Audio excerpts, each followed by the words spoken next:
Welcome back, guys.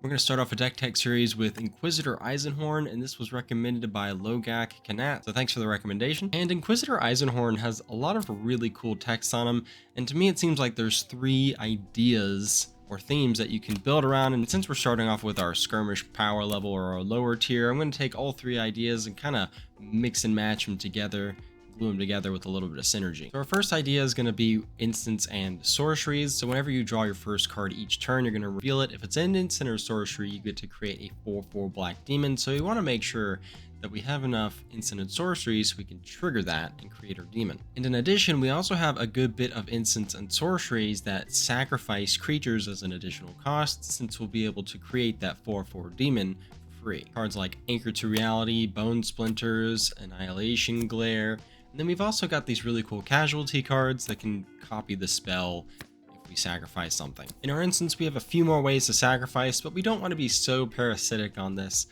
need to sacrifice things that we can't cast spells sometimes. So stuff like Murder, Aether Spouts, or even Aetherize are going to be great ways to deal with our opponent's creatures if we don't have access to our commander. We also have a few ways to abuse the artifacts that we'll be creating with our commander, stuff like Universal Surveillance, where we can improvise the clues. We also have like Stoic Rebuttal, which will get reduced if we have a clue out. That's actually going to bring me to the next part of the deck, which is essentially an artifact sub-theme. So when Inquisitor Eisenhorn deals damage to a player, you get to investigate that many times. So since we make those clues when we deal commander damage, we can use those to our advantage, whether or not being able to improvise some of our instants and sorceries or something like a Herald of Anguish. Extruder is another really great option, since we can sacrifice the clues and put counters on Inquisitor Eisenhorn, make him bigger, and then he'll be generating even more clues. Hardwall Illuminator is also a really fun one, since we'll be able to investigate an additional time. Like I said, we do have a few ways to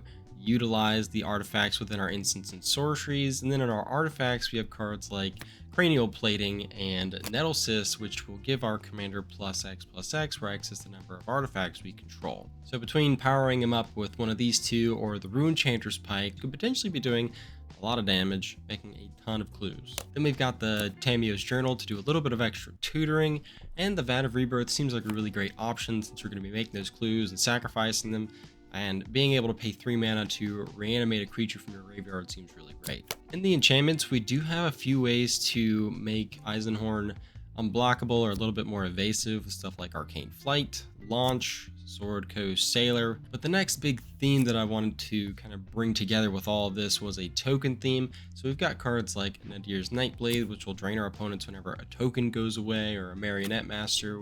When we sacrifice those clues, we'll be able to drain the table. Here are the ways to create tokens like Ethereal Investigator and the Murmuring Mystic. We can use the tokens as sacrifice fodder for some of our instant and sorcery spells, as well as the Blood-Soaked Altar. And then a few of our enchantments will buff our commander just a little bit, stuff like Agent of the Iron Throne, so we can start draining our opponents. Clan Crafter is probably one of my favorites here, since we can sacrifice the clues.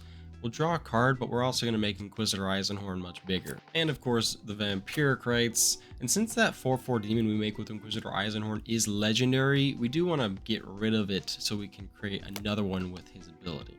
I did include the artifact lands, stuff like Vault of Whispers, Seat of the Synod, just for a little bit of extra artifact synergy.